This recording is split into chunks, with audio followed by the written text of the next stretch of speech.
menjelang pemilu kan kayaknya sih sering banget orang kayak ya namanya pesta demokrasi berarti akan ada more money yang diberikan terutama untuk participants yang mungkin yang join ada kampanye atau ada join acara-acara itu kan biasa istilahnya dapat saweran entah itu berupa fresh fund atau berupa ya dapat kaos atau dapat Indomie mungkin. Nah, mungkin kalau di sini kita bisa sambil tuker pikiran juga ya sama Kalista karena Kalista ini kan insight-nya banyak banget nih. Mungkin biasanya rame itu kayak mungkin kayak ICBP, mungkin itu menarik. Terus mungkin kalau saham-saham lainnya. Nah, sebenarnya kali ini selain kita menjelang pesta demokrasi ini rame saham consumer kan, umumnya kan rally ya. Tapi di sini juga ada fenomena yang sangat menarik nih Kalista.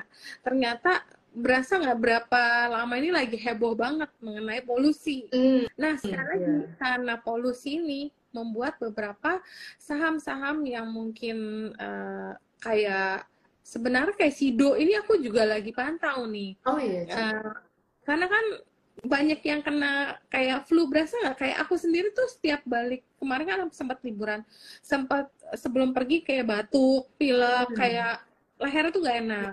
Nah, yang kita bawa tuh pasti tolak angin gitu loh. Tapi emang aku belum beli, karena harganya ini kalau secara teknikalnya kayaknya masih nanggung ya, kayak belum terlalu menarik banget untuk kita masuk. Memang udah terjadi koreksi dan udah legit. Tapi nggak tahu deh kalau Kalista sendiri saham Sido ini masuk pantauan nggak sih selain karena faktor pemilu juga sih ya. Tapi ini kan dia turun juga lumayan nih Kalista dari bulan berapa nih? Yang kemarin itu kan Juni, Juli terus turun. Nah ini Agustus lagi stabil, lagi laggard. Iya, oke. Kalau dari kita sendiri, Sido saat ini belum jadi topik kita setuju banget. Karena kalau kita lihat di tahun lalu, itu kan dia sempat mengalami kenaikan karena adanya COVID story. Tapi sekarang kan COVID sudah lewat, dan sekarang consumer sudah menjadi lebih health conscious. Jadi dari yang sebelumnya mereka lebih memilih untuk mengobati atau preventif, sekarang mereka sudah lebih mengambil langkah dalam upaya mengambil gaya hidup yang lebih sehat, health conscious. Jadi sepertinya Sido kurang menarik kalau dilihat dari kacamata tersebut. Tapi kalau kita lihat dari yang tadi cerita bilang, dari polusi udara saat ini kayaknya juga cukup make sense. Namun perlu kita ingat lagi sih, saat ini kan Sido produknya bukan yang menargetkan pengobatan untuk respirasi seperti itu. Jadi mungkin kita masih agak spekulatif ya. Tapi kembali lagi kalau kita lihat di tahun-tahun sebelumnya di periode-periode pemilu, memang Sido ada kenaikan juga diikuti dengan beberapa saham-saham konsumer lain. Tapi kayaknya belum seberapa. Tapi interesting juga sih, Kalau menurut kita, kira-kira selain Sido ada saham-saham yang lain? Mungkin kalau masih menyangkut polusi dan ini juga ya soal tadi pemilu ya, mungkin Kalbe Farma juga mungkin lebih ya, karena dia kan ada obat resep ya, mungkin itu akan lebih terdampak kalau benar-benar ini ISPA ini benar-benar meluas gitu loh. Karena memang kata temen aku tuh ada yang anaknya di hospitalize, itu masuk rumah sakitnya udah mulai agak penuh. Kalau kita baca kan main 30% sudah terjadi kenaikan. Mungkin Kalbe ini lebih direct impact nantinya kalau memang sampai ada lonjakan ya, mudah-mudahan sih enggak ya, mudah-mudahan dengan turunnya hujan ini hanya temporary gitu loh.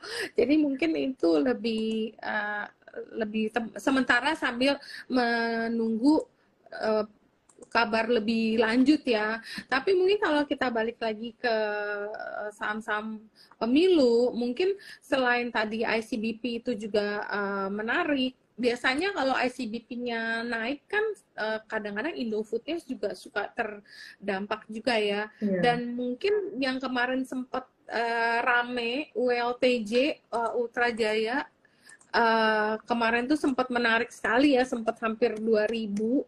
Terus akhirannya aku juga sempat baca tulisan Kalista itu bagus banget, on ULTJ, tapi habis begitu mendekati 2000 kan waktu itu sempat rame karena rumor yang mau dijual itu kan.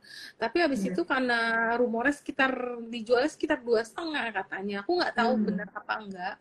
Begitu nyentuh 2000 dia pullback, 2000 dia pullback. Nah, tapi hari ini candle-nya mulai menarik karena dia udah membentuk candle hijau dan secara MACD juga kayak mau dikit lagi. Belum golden cross ya.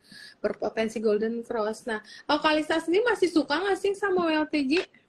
Kalau aku personal sih masih suka sih, Ci. Soalnya kalau aku lihat dari harga komoditas susu secara global, dia itu udah mulai mengalami penurunan bahkan normalisasi kalau dibandingkan dengan tahun sebelumnya. Jadi Ultra Jaya dan beberapa produsen susu di Indonesia itu memasok bahan baku susu mereka tuh dari skim milk powder antara dari New Zealand atau dari Australia. Dan kalau kita lihat grafiknya saat ini, dia udah mengalami penurunan secara year to date yang double digit. Bahkan kalau dibandingkan dengan pre-COVID, dia juga udah mengalami penurunan yang cukup landai. Jadi maksudnya ke depannya ini dapat berpengaruh positif kepada fundamental mereka, terutama dengan adanya potensi peningkatan margins. Nah, dengan adanya peningkatan margin tersebut, menurut kita ini masih worth to look at. Gitu sih. Oh ya, terus kalau ngobrol-ngobrol dari Kalista sendiri topiknya apa sih? ICBP biasanya? Oh iya. Kalau dari consumer staples sendiri, topik kami masih ICBP, Mayora, Indofood. Itu dari consumer staples. Karena kalau kita lihat lagi dari pemilu biasanya ini yang cukup tinggi naiknya. Dan kalau dari retail yang masuk ke dalam topik kita adalah MAPI, MIDI, Alfamart, Era Jaya, dan Asus. Itu adalah beberapa topik kami, Ci. Iya, aku juga suka sih sama kayak MAPI, mungkin karena ini lebih main ke middle up ya, karena kan memang kalau kita lihat data-data yang terakhir dari data ekonomi itu lebih kayak middle low itu agak kena hit nggak sih, makanya kayak Ramayana itu nggak terlalu perform ya. Iya, setuju, Ci. Iya, kalau Era ini ya, Era juga sebenarnya kalau harga-harga segini di bawah 500 biasanya menarik. Kalau ada 480, 490, ini sekarang 482 ini menarik loh.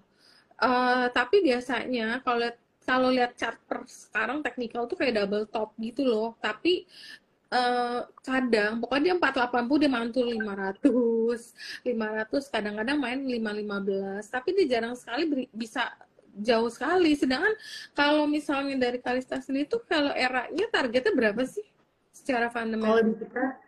Kalau di kita target fundamentalnya masih di 520 per share, karena kita lihatnya untuk tahun ini ada kemungkinan harga dari handphone akan mengalami penurunan.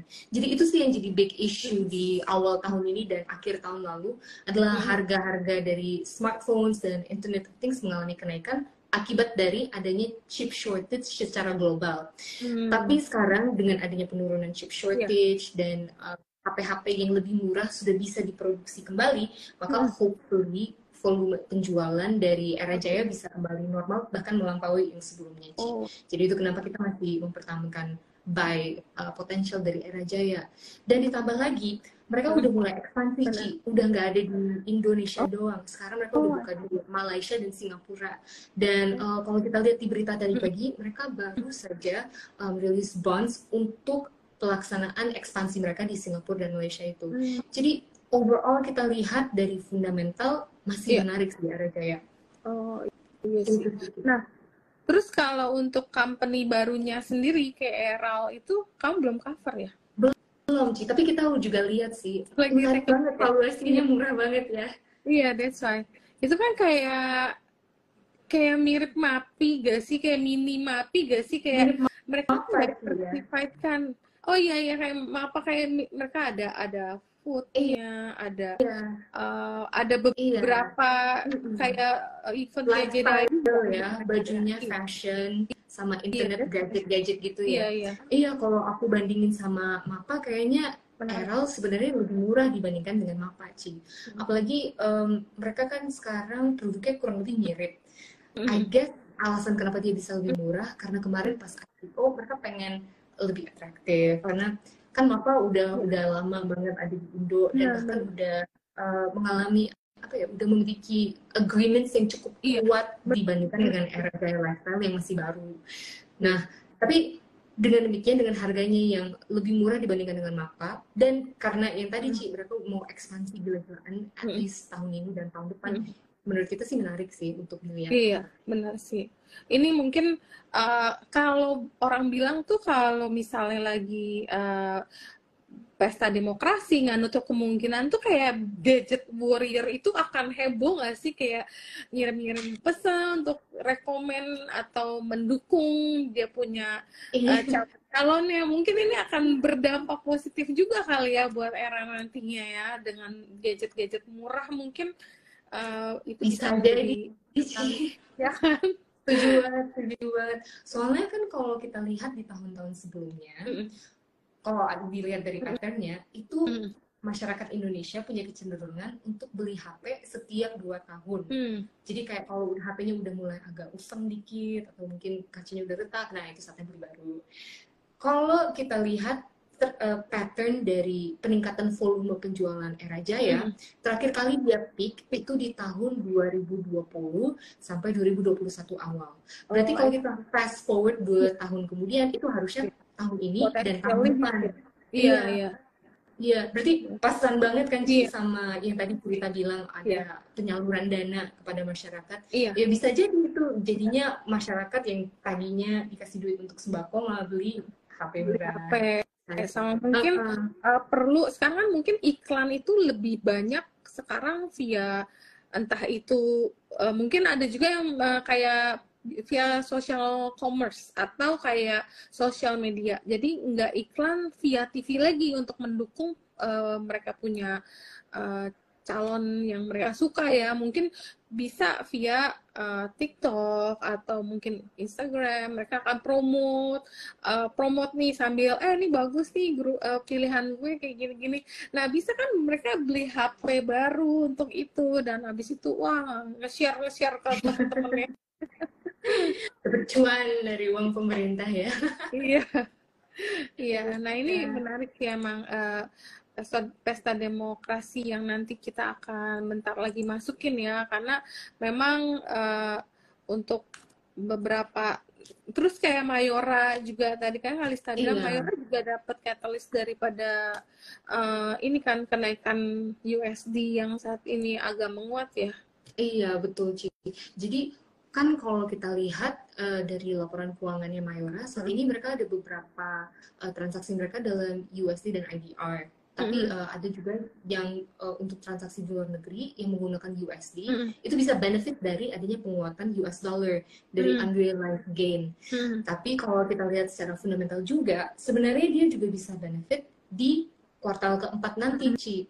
Soalnya selain daripada adanya pesta demokrasi dan pemerintah mungkin akan membagikan uang kepada masyarakat menjelang pemilu, ada juga sentimen positif dari Mayora dari penjualannya di luar negeri. Soalnya saat ini sekitar 60-70%, 60-an persen daripada penjualan Mayora itu datangnya dari Vietnam dan Cina. Ketika mereka mau merayakan tahun baru Chinese New Year, itu biasanya penjual-penjual toko akan stock up sekitar sebulan 2 bulan sebelumnya. Makanya pada kuartal keempat itu akan terjadi kenaikan daripada volume penjualan Mayora. Jadi kalau kita pairing dua hal ini bersamaan, ini kayaknya sesuatu yang Menarik ya. interesting juga menurut kami, Ci. Kalau menurut cerita gimana? Iya, aku juga kemarin juga resultnya juga lumayan bagus kan, above kan. Jadi emang ini menarik. Tapi mungkin kalau buat kalau menurut Kalista kalau untuk invest panjang itu menarik gak sih? Soalnya kalau nggak salah targetnya Kalista itu 3.100 ya. Sekarang Mayora berapa sih? Sekarang Mayora harganya 2.600. Iya, kita targetnya lumayan panjang sih, Ci, Iya, untuk setahun 2 tahun kemudian. Dan kalau kita lihat sih dari trajektori beberapa tahun ke depan, patternnya juga menurut kami juga mirip, Ci. Akan ada kenaikan daripada penjualan Mayora pada kuartal keempat. Itu sih yang dapat menjadi faktor pendorong.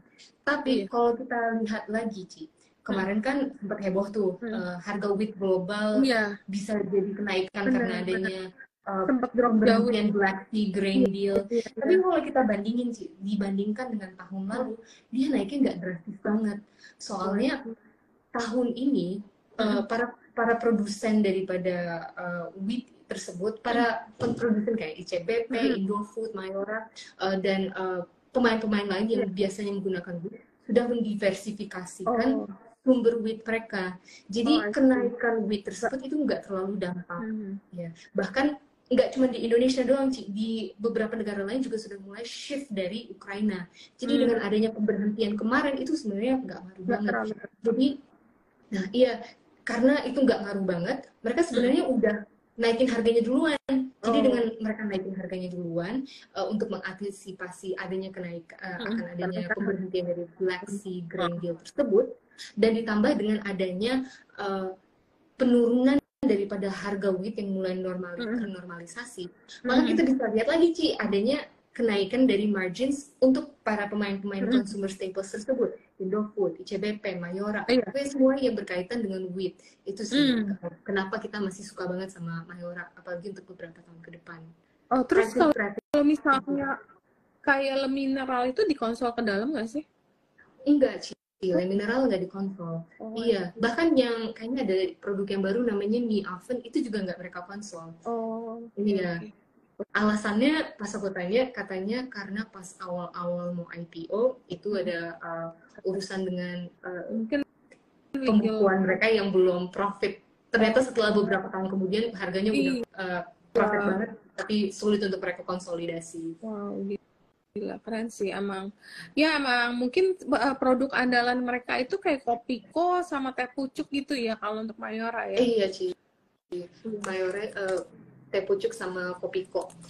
Kemarin juga ada yang sempat nanya sih, kalau misalnya harga gula naik drastis banget, apa kabar Mayora dan seterusnya. Kita sempat ngobrol juga sih Ci, dan katanya kalau misalnya ada kenaikan di harga gula secara internasional lagi, mereka bisa aja shift ke artificial sweeteners, jadi nggak akan terlalu ngaruh ke cost mereka ke depannya sih. Jadi mereka udah well-anticipated lah ya, istilahnya udah diantisipasi dengan baik kalau sampai ada kenaikan gula yang mungkin gila-gilaan, yang harganya udah nggak abnormal kali ya. Aku rasa sih kalau misalnya naiknya masih kayak sekarang, ya memang naik tinggi, tapi kan masih bisa di absorb ya, atau mereka pass on gitu ya. Jadi masih, tapi kalau misalnya harganya nggak make sense naiknya, mereka udah punya strategi lain untuk mencegah marginnya kemakan karena biaya kenaikan gula itu ya. Iya Ci, setuju banget. Tadi ini agak melenceng sih Ci, cuman tadi kan sempat ngobrol tentang Alfamidi. Nah, salah satu yang menjadi players yang bisa diuntungkan dari hype pemilu itu adalah Alfamidi juga Ci. Soalnya kan akhirnya konsumen menjadi lebih konsumtif jatuhnya. Oh ya, mengenai Alfamidi kan waktu itu aku sempat dengar kalau mereka ingin merubah konsep daripada Lawson-nya. Kira-kira Kalista ada dengar nggak sih? Kalau kemarin kan Lawson-nya itu banyak ready to eat ya, atau makanan yang oden itu aku nggak tahu di sini masih jual nggak ya. Waktu itu aku sempat makan sih, jadi kayak udah tinggal ngambil makan. Nah katanya sempat kedengeran bahwa makanan yang ready to eat itu mereka mau ganti konsepnya, jadi mungkin makan lebih ke mie nanti dikasih air panas, jadi lebih dikit waste-nya. Nggak tahu Kalista dengar nggak? Kalau misalnya benar itu menarik. Aku belum dengar sih Ci, tapi itu cukup make sense sih. Soalnya kalau dipikir-pikir kan pasti suatu perusahaan seperti Alfamidi harus terus mengembangkan produknya untuk tetap keep up dengan hype market. Dan kalau kita lihat lagi, emang bener sih, pasti setiap mereka bikin oden atau seterusnya itu pasti akan ada food waste. Dan aku nggak surprise kalau misalnya mereka mau beralih ke situ. Dan saat ini Lawson itu merupakan salah satu kontributor margin mereka yang terbesar dibandingkan dengan outlet-outlet yang lain. Karena Lawson sendiri itu kalau nggak salah, seingatku gross profit marginnya sendiri bisa 40-50-an kali. Itu udah mirip kayak MAPA marginsnya. Jadi kalau misalnya mereka mau reduce waste-nya untuk tingkatkan margins, untuk tingkatkan perputaran dari penjualannya itu cukup make sense sih ke depannya. Ganti konsep. Iya, dan terakhir kita punya target price untuk Alpha Midi ada di 540 per share, PE-nya di 30 kali. Ya. Oh, itu jauh lebih murah daripada Alpha ya, in terms of valuation ya. Iya, Ci. Valuasi kita lebih murah untuk Aku Midi suka daripada Alpha. Midi sih. Midi itu menurut aku apalagi kemarin udah habis right issue kan, right issue di harga 270 dan kemarin rightnya sekitar 1,2 T ya, mungkin itu dananya itu mungkin untuk ekspansi sama untuk lebih untuk capex atau apa sih ya kemarin tuh rightnya Kalista? Iya, bener Ci, bener banget. Jadi kemarin rights issue sebesar 1,1 triliun tersebut dipakai untuk ekspansi, terutama untuk Lawson dan Alpha Midi. Kalau berdasarkan statement perusahaan sih, mereka membuka sekitar 500 Alpha Midi dan Lawson di tahun ini, dan untuk beberapa tahun ke depan. Jadi itu sih kenapa kita suka Alpha Midi. Tapi abis itu Ci, sebenarnya ada yang agak skeptis juga sama pembukaan gerai-gerai yang cukup ekspansif dan rapid ini. Kalau menurut Cirita sendiri gimana ya untuk spending mid low, terutama untuk FMCG atau snack-snack begitu? Aku bilang sih harusnya malah menarik ya kalau misalnya memang yang kemarin yang tadi kamu bilang bukanya rada ekspansif itu yang mana, Lawson ya? Lawson dan Alpha Midi. Memang mereka targetnya memang mau ekspansi yang aku dengar, karena sangat rendah sekali. Lawson itu cuman kemarin tuh 100 atau apa sih sebelum ya kan, jadi mereka ada target yang memang mau memperbesar Lawson, memperbesar jaringannya juga. That's why kalau kita lihat sekarang mungkin di antara rumah kita ini mungkin berapa meter udah mulai ada kelihatan. Kalau dulu kan jarang banget kan. Dan Lawson ini kan konsepnya kayak kita bisa makan, mungkin duduk. Aku nggak tahu sih yang di rumah aku nih, deket rumah nih ada tempat nongkrong apa enggak sih ya. Tapi itu kayaknya menarik deh. Jadi kayak mungkin kalau kayak di luar kan, kalau di Jepang pagi kita breakfast, kita beli kopi di convenience store di sana, Family Mart ya. Itu kan cuman harganya sangat reasonable banget ya daripada kita ngopi di Starbucks. Jadi kita dapat gelasnya, kita bikin tinggal pencet mesin kopinya sendiri itu sangat affordable gitu daripada kita harus ke Starbucks yang mungkin bisa 50.000 mungkin itu lebih mungkin konsepnya nanti Lawson lebih ke sana. Kalau dia lebih banyak toko-toko yang tersedia itu akan sangat menarik sih, karena mungkin orang yang lebih middle low ya, lebih bisa istilahnya menikmati kopi tanpa harus spend that much juga, dan itu juga bisa mungkin contribute untuk pendapatannya Lawson nantinya ya, karena kemarin juga ininya resultnya juga inline ya, tapi ya nggak ada signifikan jump ya, tapi kemarin ya. Kalau untuk quarter kedua sebenarnya kalau dibandingkan secara quarter on quarter cukup impresif sih Ci. Soalnya harusnya di kuartal kedua dia mengalami penurunan akibat dari adanya promosi lebaran, diskon-diskon. Tapi kali ini justru malah sebaliknya, dia quarter on quarter naik karena ada beberapa faktor yang aku lihat. Yang pertama sih karena mereka udah naikin jumlah tokonya, maka mereka punya kemampuan untuk bernegosiasi dengan para prinsipal, para penyedia-penyedia barang ini jadi lebih powerful. Jadi oleh karena itu harga-harga barang yang mereka peroleh dari si prinsipal-prinsipal ini jadi lebih murah. Makanya marginnya bisa mengalami kenaikan, dan dari top line-nya pun juga mengalami kenaikan karena adanya kenaikan volume juga. Gitu sih Ci. Iya benar. Iya, tapi kalau kita lihat ya yang tadi kita bilang, kalau di kuartal ketiga, kuartal keempat kemungkinan juga bisa didorong kenaikannya dari back to school dan bahkan dari adanya potensi pemilu mendatang. Iya, ini sih hampir semua anak-anak kan udah mulai normal ya, sekolahnya udah balik lagi. Oh ya, terus tadi kita kan ada ngobrolin media. Kalau menurut Kalista untuk AMRT sendiri gimana sih kalau harganya sekarang? Boleh dibilang ya sebenarnya harga 2870 ini menarik loh. Iya. Aku ini dikit lagi menarik juga Ci. Ini udah 3 hari turun loh. Ini menarik sih, dikit lagi aku Iya. pengen beli deh. Oh ya teman-teman, disclaimer ya, kita di sini nggak ada rekomendasi beli dan jual, kita semuanya hanya edukasi. Jadi kita hanya sharing-sharing. Jadi kalau Iya. semua beli dan jual ada di resiko investor itu masing-masing ya Kalista ya. Iya, betul Ci. Terima kasih disclaimer-nya. Jadi bener Ci, kita masih suka juga sama Alfamart, tapi tentu kami lebih memprioritaskan Alfamidi karena growth story-nya yang cukup menarik. Oh, Kalau dari Alfamart sendiri, target price terakhir kami ada di 3.000 Ci. Wah, udah pernah. 3 berapa? Di 3.000. Di 3.000 3.000. kan? Iya.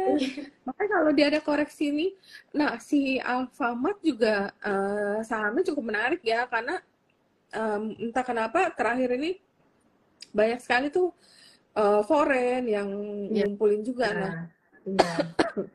Nah kalau misalnya dia mungkin karena market cap-nya udah di atas 100 T juga ya, biasanya tuh kalau dia turun nyentuh ke 2790, ini biasanya suka mantul nih dekat-dekat area garis nih, MA berapa sih, MA 200-nya ini sering banget dia balik lagi sekitar berapa sih, 27 28 lah, di bawah 28 dikit itu menarik.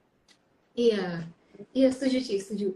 Sekarang juga valuasinya kalau kita lihat dari PE-nya ada di 37 kali PE kalau menggunakan annualized EPS.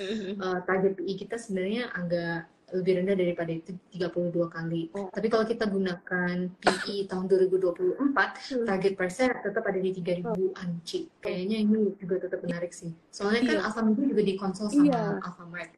Jadi growth-nya Alfamidi sama dengan growth-nya Alfamart juga. Dan apalagi story pemilu ini juga mungkin akan spending belanja di sini untuk beli entah hari-harian, misalnya belanja beras lah, belanja apa, ini menarik sih dua ini. Iya, setuju sih, setuju. Ngomong-ngomong soal beras, bagaimana pendapat cerita tentang emiten-emiten beras yang ada di Indonesia? Sorry. Yang mana yang hari ini naik kenceng? Hoki. Iya, Hoki hari ini naik kenceng, volumenya juga naiknya aduh, selek aku. Volumenya juga naiknya tinggi banget loh ini. Nggak tahu apa ini karena isu beras jagung. Beras jagung katanya. Iya, beras jagung. Unik juga ya mereka produknya. Iya. Produknya nggak cuma beras, tapi beras jagung. Katanya untuk membantu orang-orang yang mau jadi lebih health conscious. Dan menghindari kegemukan dari nasi. Iya, lucu juga ya.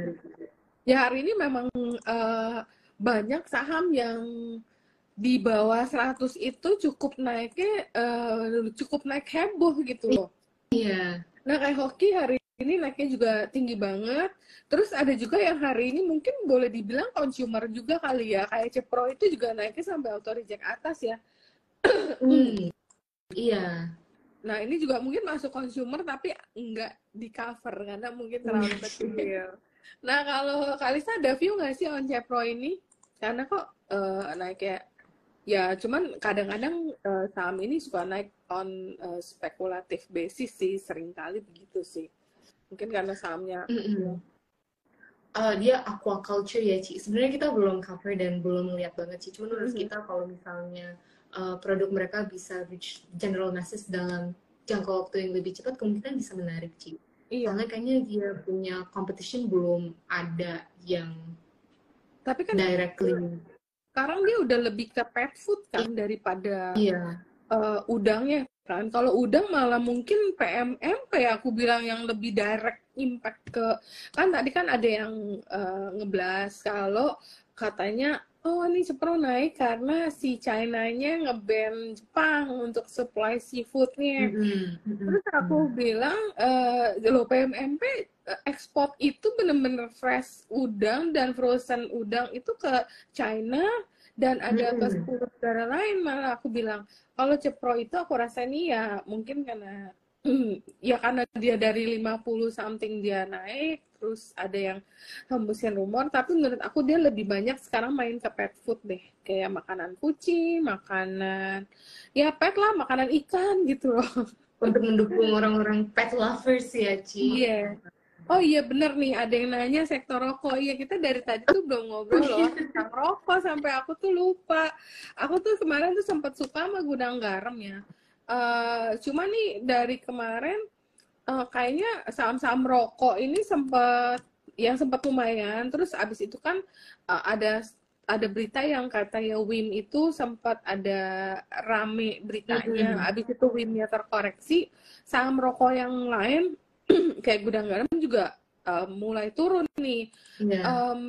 Ya mungkin sebenarnya kalau untuk pemilu biasa rokok juga sering sekali itu terdampak naik, tapi nggak tahu kali ini apakah akan ikut naik karena rokoknya udah naik dulu masalahnya dari bulan berapa nih? Dari awal tahun ya Kalista ya, dari Februari itu udah loncatnya kayak Gudang Garam dari 16.000 udah sempet naik sampai 29.000, boleh dibilang udah bejer sih sebenarnya sempet ya. Nggak tahu deh Kalista masih suka nggak sama saham-saham rokok? Kalau dari kita sendiri kita masih suka sih Ci, apalagi untuk Gudang Garam. Iya, karena beberapa alasan. Yang pertama karena second quarter kemarin udah mulai mengalami kenaikan si Gudang Garam in terms of sales volume mereka. Itu karena pertama consumption dari perokok di Gudang Garam udah mulai kembali normal setelah COVID. Jadi itu juga mendukung kenaikan dari penjualan Gudang Garam. Dan alasan kedua kenapa kami suka Gudang Garam adalah karena ada potensi kenaikan penjualan menjelang pemilu, Ci. Jadi biasanya ada data kami big data yang mengindikasikan kalau penjualan daripada rokok mengalami kenaikan ketika ada disbursement capital daripada pemerintah kepada masyarakat. Dan alasan ketiga kenapa kami masih suka Gudang Garam sampai sekarang, Ci, karena kemarin kan sempat ada reformasi dari excise tax untuk tier 2. Nah, yang kemudian bisa mempengaruhi tier 1. Jadi maksudnya adalah dengan adanya perubahan daripada formulasi dari excise tax ini, maka produsen rokok yang menargetkan kelas menengah ke atas harus menaikkan average selling price mereka. Otomatis itu akan meningkatkan pendapatan mereka. Tapi di saat yang bersamaan, ini mengakibatkan para produsen yang ada di tingkat yang lebih rendah harus menaikkan juga ASP mereka. Nah, ini menimbulkan sebuah dilema. Karena pertama, produsen-produsen rokok yang lebih rendah tingkatannya, itu kan mereka saat ini bisa mengalami kenaikan karena adanya down trading. Jadi perokok-perokok yang tadinya menggunakan Gudang Garam atau mungkin level HMST pindah ke misalnya rokok-rokok Wintermalt. Nah, akibatnya mereka kan ada peningkatan daripada volume penjualan. Si produsen-produsen ini nggak bisa keep up dengan demand yang mengalami kenaikan. Karena kalau seandainya mereka samain produksi daripada batang-batang rokok ini dengan demand yang mereka miliki, itu bisa merubah tiering mereka, tiering jadi tiering lebih tinggi. Nah, alhasil mereka harus apply harga yang lebih tinggi. Jadi akibatnya mereka nggak bisa mengalami kenaikan penjualan dalam tingkatan yang eksponensial. Jadi meskipun Wintermalt kelihatan yang menarik, dia terbatas pertumbuhannya. Sedangkan kalau Gudang Garam, dia sudah menyadari akan adanya flaw ini dalam market, sehingga mereka sudah menjadi yang pertama dalam menaikkan harga per package mereka dibandingkan dengan kompetitor. Jadi itu alasan kenapa kami suka Gudang Garam. Terakhir sih target price kami di 35.000 per share. 5.000 ya? Ya tapi sekarang oke sih, 24.500 ini harga yang sebenarnya cukup menarik, apalagi dia sempat udah dari Agustus ini laggard, dan kalau secara teknikal kalau kita bisa lihat MACD-nya itu hampir golden cross nih. Ini menarik sih, tapi ya ini emang di support deket harga MA berapa sih nih, MA 200 ya. Kalau dia bisa bertahan, ini potensi rebound sini. Tapi kalau misalnya dia nggak kuat, dia jebol, ya ini kelihatannya bisa turunnya lumayan. Tapi biasa aku suka sih beli di harga-harga support kayak gini.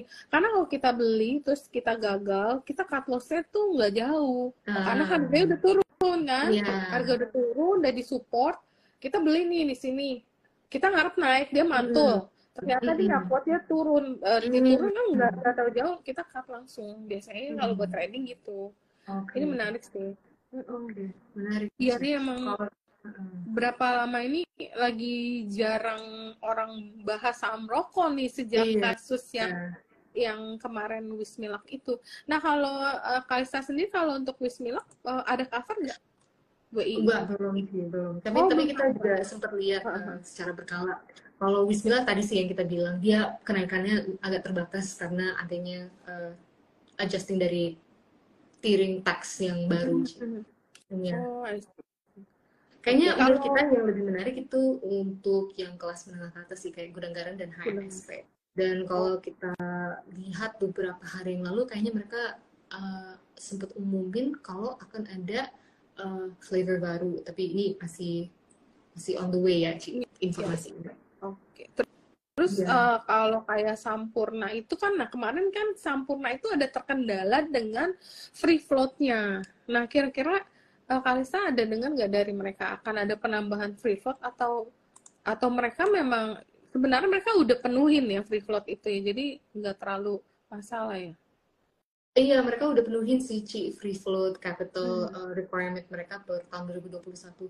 Tapi kalau yang berdasarkan ketentuan yang beberapa hari lalu, kayaknya bakalan perlu ada pemenuhan lagi. Soalnya, oh enggak deh sih, sorry, aku baru ingat. Beberapa hari yang lalu tuh mereka udah announce kalau mereka sudah memenuhi minimum free float mereka, yaitu di 7,5%. Yes, jadi ini belum ada rencana untuk nambah lagi. Terus dia punya produk yang baru udah di launch belum sih? Belum. Yang rokok elektrik. Oh, untuk yang rokok, iya. Untuk yang rokok elektrik kayaknya udah ada beberapa yang udah dirilis. Oh, udah dirilis ya? Iya. Yang IQOS itu? Iya, IQOS. Itu bahkan udah ada di beberapa. Lebih cocok untuk yang ada di kota-kota tier 1 kayak Jakarta, Surabaya gitu karena targetnya. Iya, karena harganya kan lebih mahal. Cuman kayaknya bedanya cuman di cara pembakarannya sih. Jadi dia nggak bau gitu. Terus kayaknya ada ekspor juga kan ya, IQOS-nya itu kan ya? Iya. Cuman kayaknya itu masih minimum deh, Ci, kalau dibandingkan sama penjualan mereka yang box yang secara tradisional. Iya. Nah, kalau targetnya kamu sendiri untuk Sampurna berapa sih? Oh, kita belum update target price kita, Ci, masih agak lama. Iya. Oh, I see. Jadi masih kalau untuk sektor rokok itu Gudang Garam ya topiknya. Emang secara valuasi menarik sih dia. Kurang lebih evaluasinya sama Wismilak udah sama kan ya? Kurang lebih hampir-hampiran. Iya, kurang lebih. Iya, cuman kan? Kita masih lebih prefer Gudang Garam sih. Valuasi Gudang Garam kita ada di 9 kali PE untuk tahun 2023. Sekarang PE-nya juga masih kecil. Masih ada upside potential untuk Gudang Garam ke depannya. Iya, ya menarik sih. Memang apalagi harganya udah terkoreksi banyak. Kita tinggal nunggu sedikit good news apa yang bisa membuat saham rokok ini kembali berkobar. Iya, setuju banget, Ci. Terus apa lagi ya? Mungkin kita kan tadi banyak ngobrol, udah ngomongin tentang minian, terus ada sedikit mengenai obat-obatan. Iya. Terus kalau kayak, kita belum bahas Asus nih. Kalau Asus, gimana view-nya Asus? Kita suka Asus sih, Ci. Karena kalau kita lihat kemarin, kan dia sempat adain boom sale dari bulan Juni sampai bulan Juli. Kalau di bulan Juninya itu ningkatin banget same store sales growth mereka sebesar 10%-an. Meskipun itu agak lebih rendah daripada ekspektasi pasar, tapi itu udah melampaui banget full year 2023 SFSG yang menurut kita bakalan nyampe di 5%. Dan kalau kita lihat di quarter berikutnya di bulan Juli, same store sales growth mereka bahkan sudah mencapai 14% sebagai akibat dari adanya boom sale tersebut. Tapi abis itu banyak orang nanya, Ci, kira-kira apa sih yang bisa jadi pendorong dari Ace Hardware untuk second half, paruh waktu kedua, karena kan boom sale-nya udah lewat di quarter kemarin. Jadi menurut kita yang bakal jadi pendorong Ace Hardware ke depannya itu adalah diskon-diskon yang dilakukan secara bulanan yang spesifik untuk mempromosikan beberapa barang tertentu, Ci. Jadi kalau kita lihat beberapa bulan lalu, Asus kan sempat menjual kipas angin. Nah, itu karena mau mendukung menunjang lebaran dan karena adanya heat wave di bulan Maret sampai April. Dan kalau kita sempat ground check sih kemarin. Ace Hardware udah mulai lagi nih sales bulanan mereka untuk menjual kipas angin, air purifier, dan sepeda. Itu kan cocok banget sama demand masyarakat saat ini. Jadi kedepannya yang kita lihat, dia akan terus melakukan promosi-promosi yang sesuai dengan demand masyarakat saat itu sih. Jadi meskipun penjualannya nggak akan naik drastis kayak pasti boom sale, tapi menurut kita dia akan lebih sustainable sepanjang 2023 sampai 2024. Itu sama konsep mengenai konsep tokonya yang baru itu gimana sih? Kan dia ada konsep kemarin, soalnya aku sempat webinar sama S Hardware kan, mereka share tentang mereka akan merubah kayak konsep barunya itu mungkin lebih nggak sampai tinggi-tinggi, jadi dari mata memandang tuh bisa kelihatan banyak barang gitu. Ya menurut kalian gimana sih? Oke, menurut aku sebenarnya itu kayaknya nggak akan ada impact yang langsung secara gratis ningkatin penjualan mereka ya, Cika. Kalau boleh jujur itu kayaknya cuma merubah layout daripada penampilan daripada tokonya. Mungkin kalau kita bisa lihat penjualannya di kota-kota pinggir Jakarta itu kemungkinan bisa mengalami peningkatan, karena pertama toko-toko di daerah tersebut kan sudah lebih tua, dan di saat yang bersamaan kontribusi daripada same store sales growth mereka tuh lebih tinggi kalau dibandingkan dengan Jabodetabek pada saat liburan. Jadi kemungkinan mereka mau menunjang itu sih, Ci, ke depannya. Iya.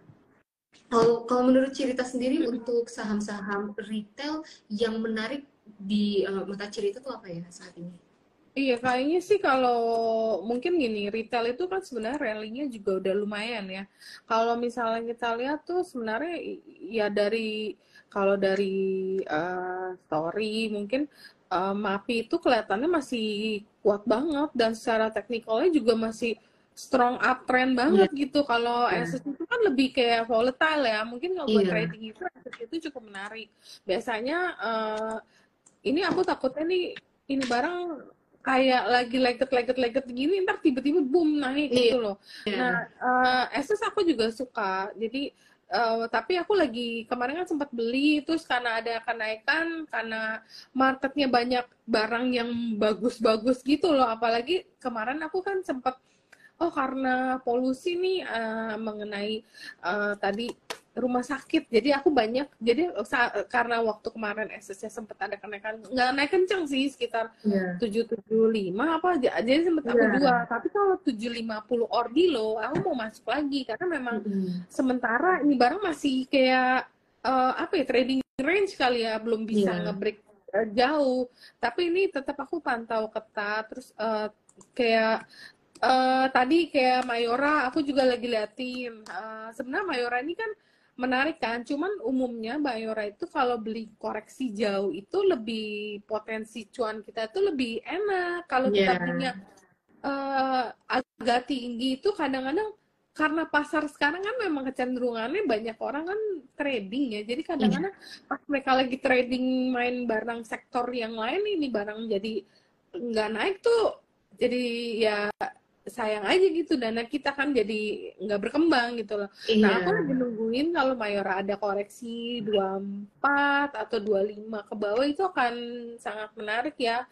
Nah, terus sama tadi kita udah bahas apa? GGRM aku pantau sih, aku belum masuk, cuman aku juga lagi liatin karena aku denger banyak banget dari klien aku yang banyak yang suka gitu loh. Mereka tuh lagi beliin, katanya mereka mau simpan buat long term. Oh ya, menarik juga.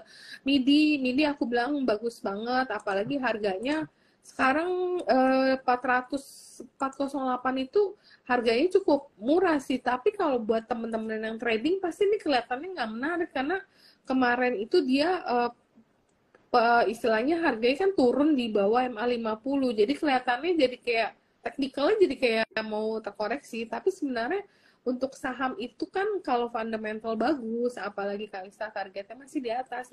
Kalau turun itu, kalau fundamental kalau saham fundamental bagus, harga lagi turun, sebenarnya itu kan opportunity. Betul, setuju, Ci. Untuk buy on weakness, tapi memang ini bukan buat trading. Kalau buat trading ya takutnya di turunin lagi nggak kuat, nanti akhirnya cut loss. Jadi memang ini lebih baik untuk simpen ya, buy and hold, karena secara fundamental dia targetnya masih juga di atas, masih ada upside, terus harganya juga lagi koreksi. Jadi ini menarik banget sih. Aku sih ya suka untuk, apalagi kalau misalnya kemarin sebenarnya temen aku tuh ada keluarin report, nggak tahu kamu sempat baca nggak, yang dia rekomendasi sell on consumer, switch on call. Sebenarnya aku nggak sepenuhnya setuju, karena consumer ini kan backbone untuk mungkin untuk buy side, untuk teman-teman yang di reksadana. Saham consumer itu nggak mungkin bisa dijual atau ditinggalkan tukar sektor lain, karena ini kayak tulang punggung gitu untuk karena kan defensif.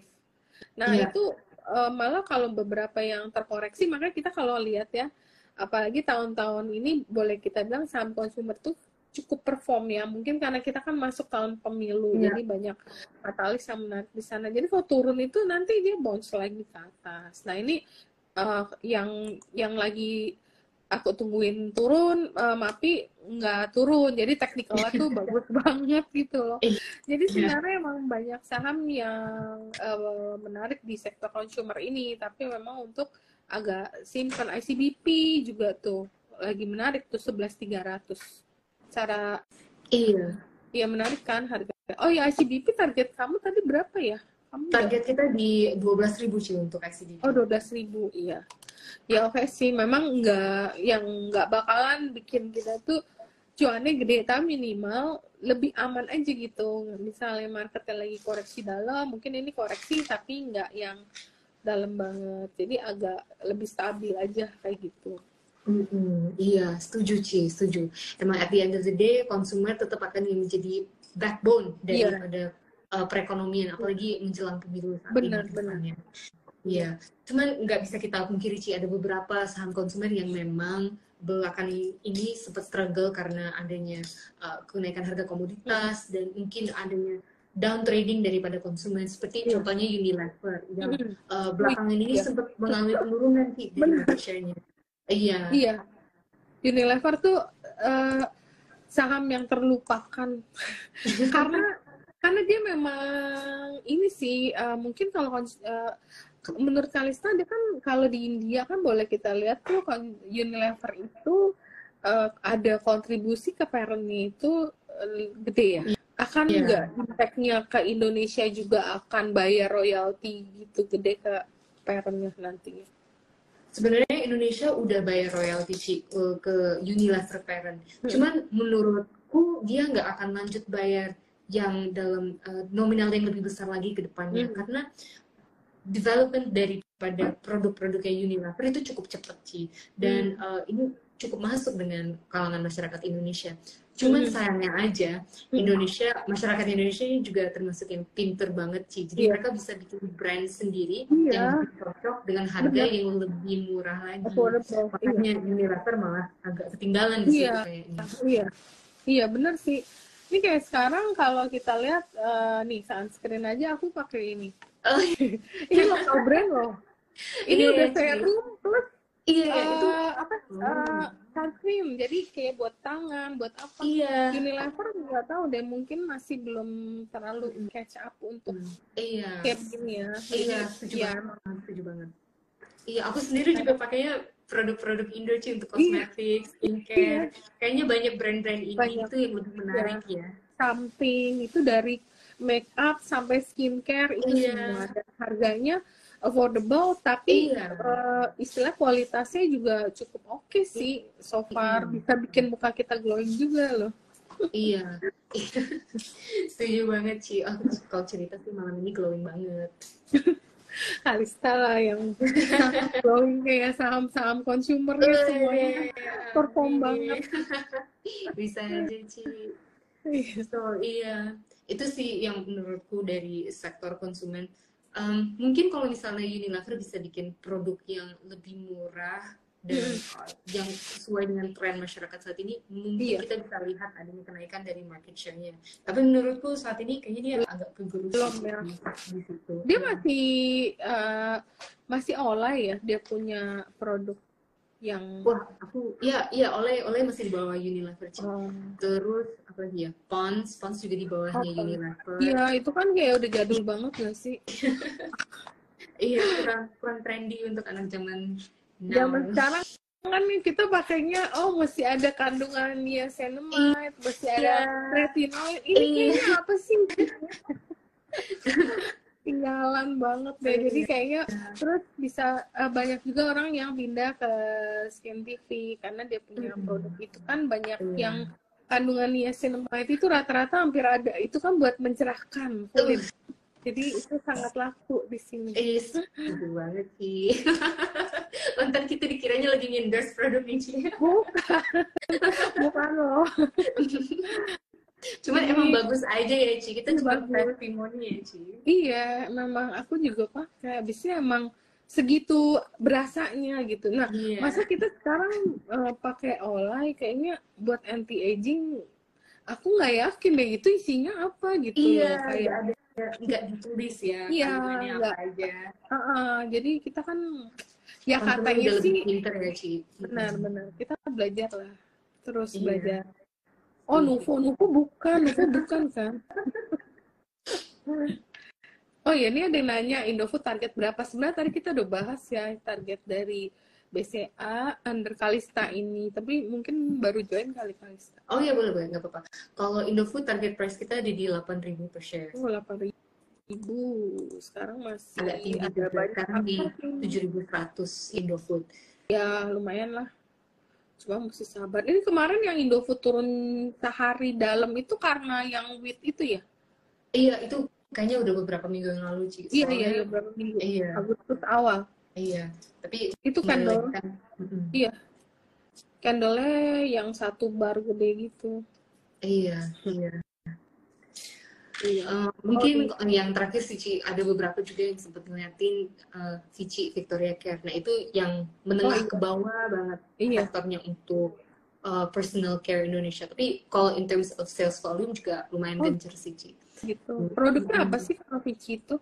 Kemarin sebenarnya tuh sempat diajakin waktu harganya itu di 600 tapi dia cuma naik sebentar terus kayak jarum gitu loh, kayak banyak spekulan di sana.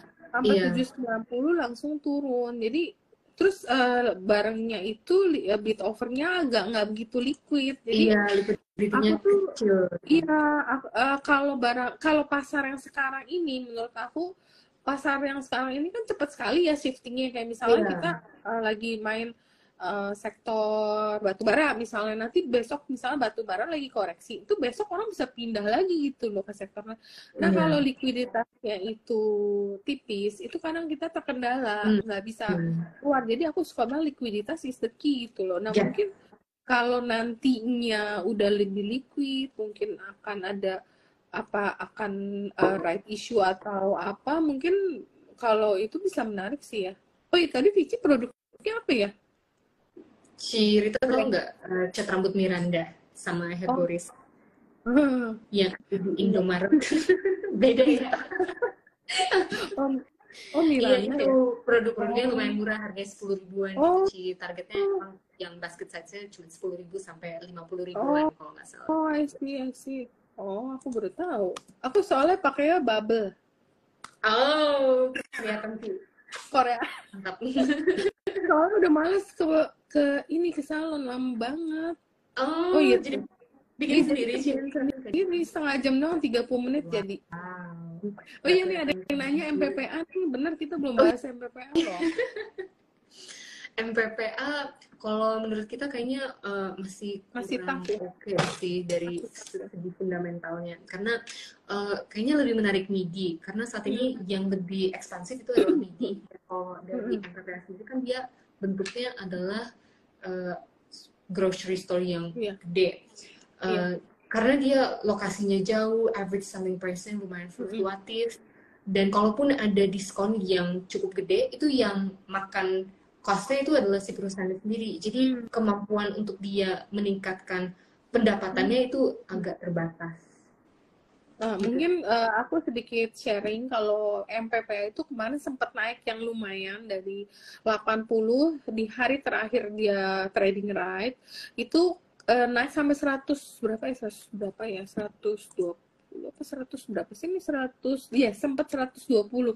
Nah itu sempat ada rumor bahwa yang PPA itu mau dijual karena kan dalamnya itu kan ada Gotoh kan memang mengurangi portofolio investasi dia di beberapa perusahaan, termasuk kan Alfamart kemarin dia udah lepasin.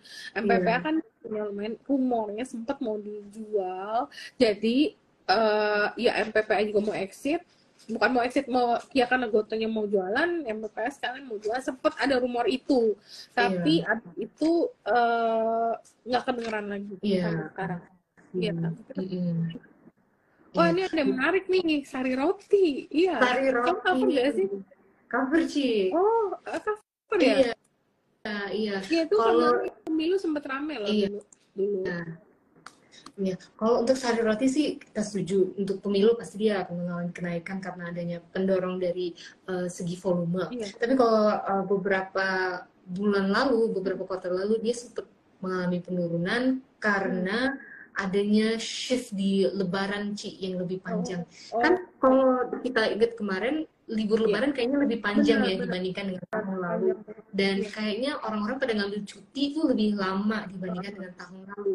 Akibatnya jumlah orang yang pergi ke sekolah dan kantor kan juga menurun. Nah, Sari Roti itu penjualannya akan naik pada saat anak-anak sekolah masuk dan pada awal masa belajar sekolah. Nah, dengan adanya libur tersebut jadi turun deh penjualannya dibandingkan dengan yang kita ekspektasiin.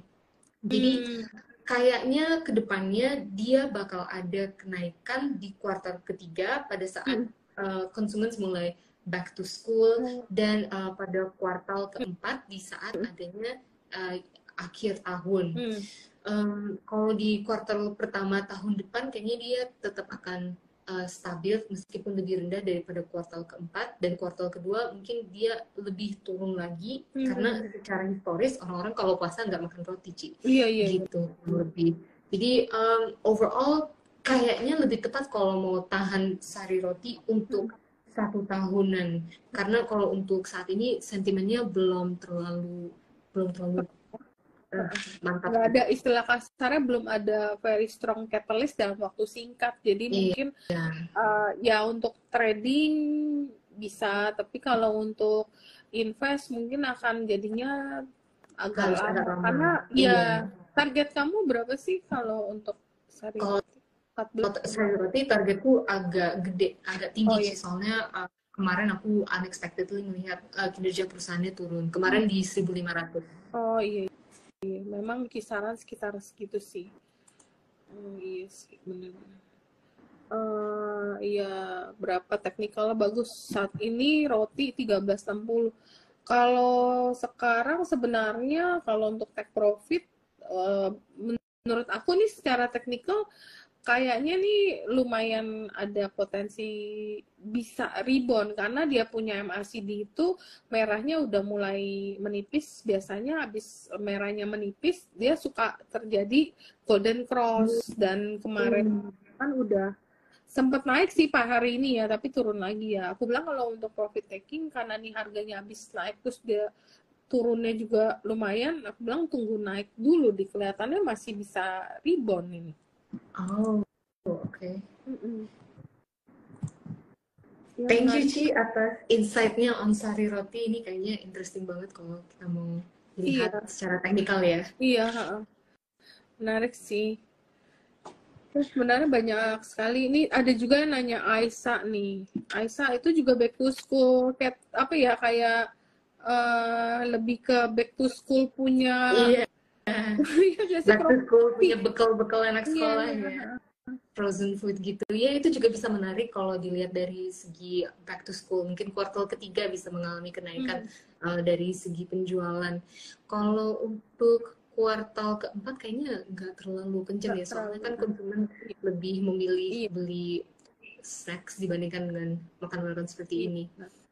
Oh ya, terus kita kan ngomong ini kalau misalnya pemilu. Nah, Kalista gimana? Kan kemarinnya ada wacana kalau Jokowi itu lagi ributin kayak tadi polusi. Nah, orang suruh WFH lagi. Nah, kalau WFH lagi, kira-kira yang paling terdampak itu nanti yang mana ya?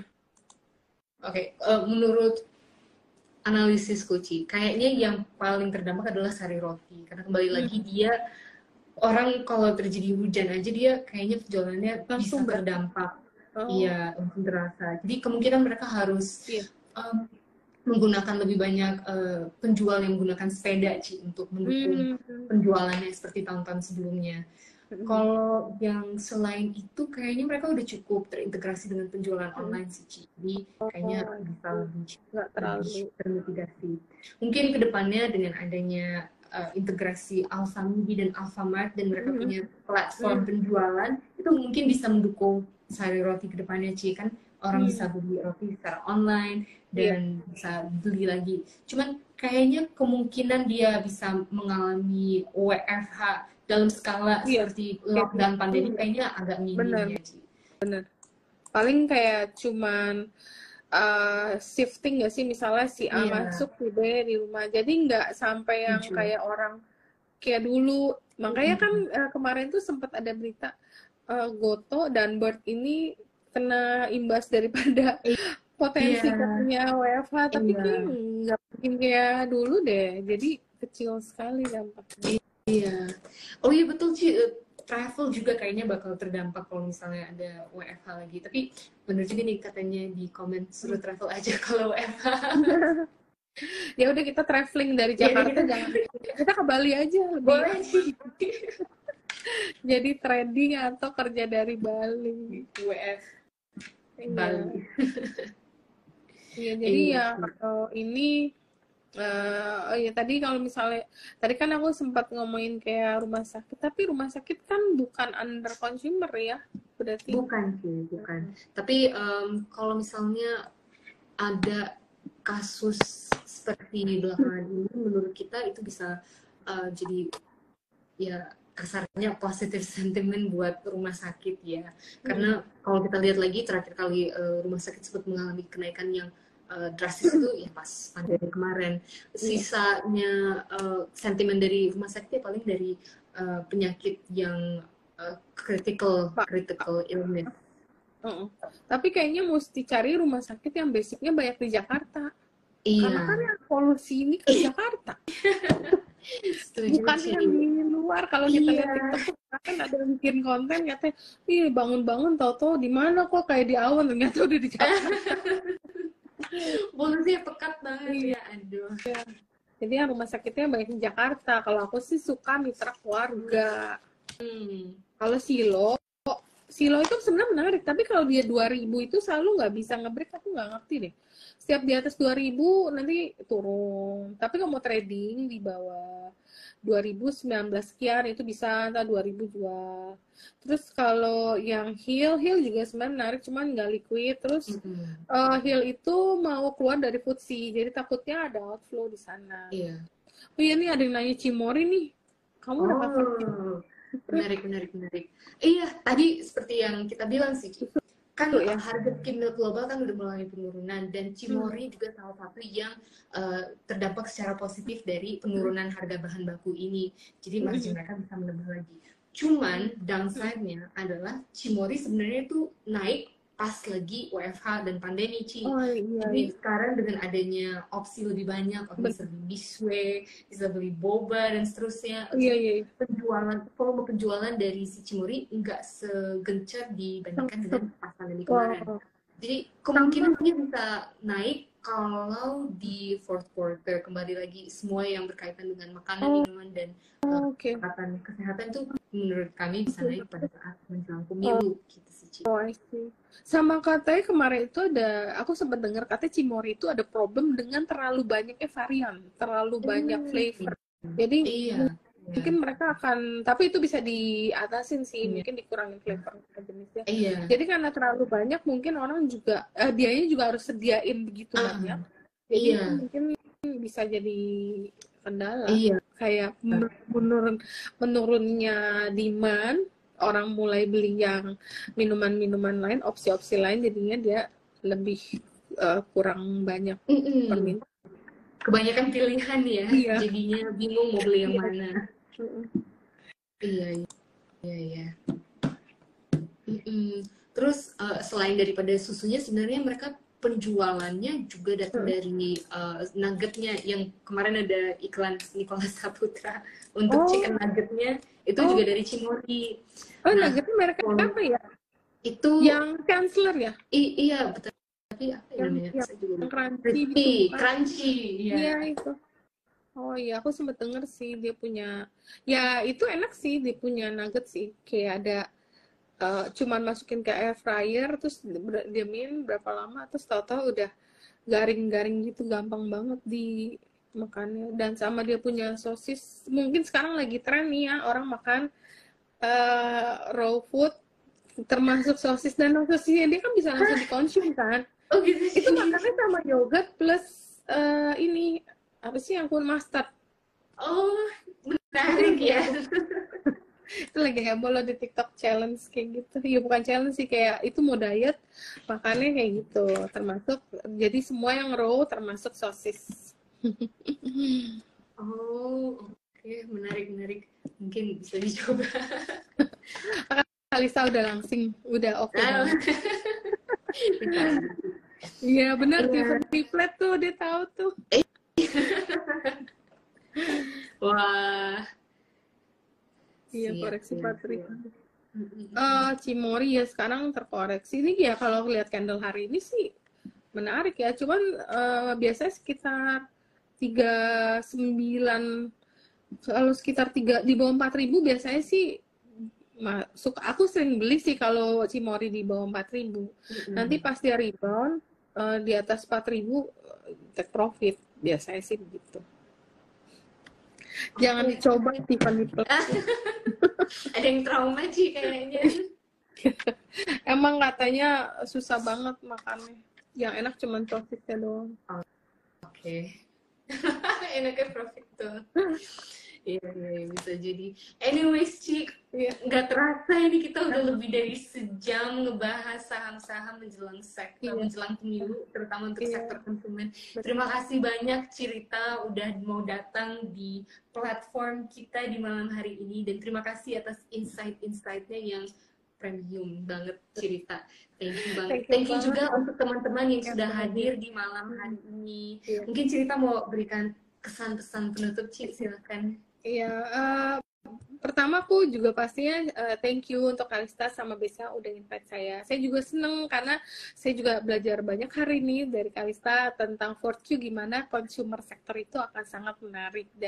Dan untuk teman-teman tetap belajar terus, memang market itu nggak pernah stop learning, jadi tetap join BCA, punya live BCA ini banyak banget edukasinya, sangat menarik, pantengin terus dia punya channel. Jadi tetap ya, nanti kapan-kapan kita juga akan mungkin kalau sekarang kan lebih ngobrol, mungkin nanti kapan kita akan invite juga untuk share sektor consumer ya, Kalista di webinar mungkin lebih nanti bisa share chartnya atau segala macam reportnya dari BCA. Boleh banget sih. Oke, terima kasih banyak Cirita sekali lagi, dan terima kasih lagi juga kepada teman-teman BCA Sekuritas dan teman-teman yang hadir di malam hari ini. Semoga ini informatif. Selamat malam. Oke, thank you.